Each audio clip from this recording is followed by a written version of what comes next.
বন্ধুরা, মহাস্থানগড়ের এই পুরো এলাকাটিতে প্রত্নতাত্ত্বিক অনেক নিদর্শন রয়েছে।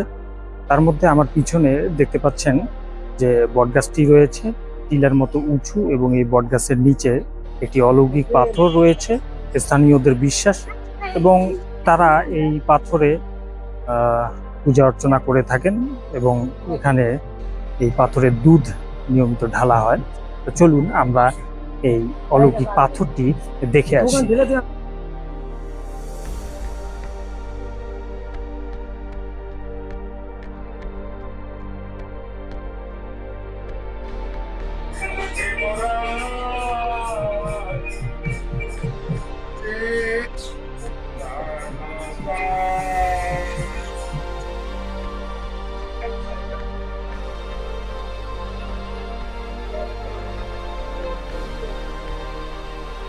বন্ধুরা, আমার পিছনে দেখতে পাচ্ছেন যে এখানে পুরনো স্থাপনার ধ্বংসাবশেষ, যেমন এখানে দেখা যাচ্ছে যে পুরনো ইটের দেয়ালের অংশ, এবং আমার পিছনে এই যে দেখতে পাচ্ছেন, এই যে সেই পুরনো প্রাচীন পাথর।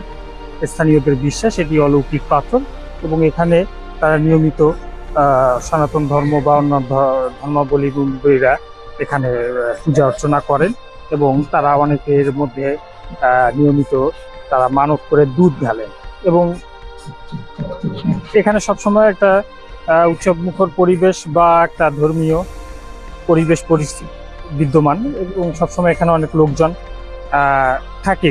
যে আমার পিছনে আপনারা দেখতে পাচ্ছেন, এবং পাশেই এখানে গান বাজনার অনুষ্ঠানও হচ্ছে, তো সবাই উপভোগ করছে।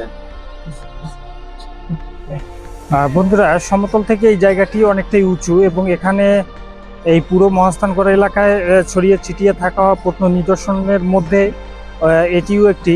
এবং দেখুন আমার পিছনে সব উঁচু ঢিবি, এবং এখানে প্রাচীন ইটের ভিত্তিপ্রস্তর দেখা যাচ্ছে এই যে আপনারা দেখতে পাচ্ছেন এই জায়গাটিতে, এবং মাঝখানে এই বটগাছটি রয়েছে, এবং পাশাপাশি দেখুন এখানে সব প্রাচীন আমলের প্রাচীন সময়কার ধ্বংসাবশেষ, এবং ঠিক এই বটগাছের এই নিচেই এখানে দেখতে পাচ্ছেন সেই প্রাচীন অলৌকিক পাথরটি।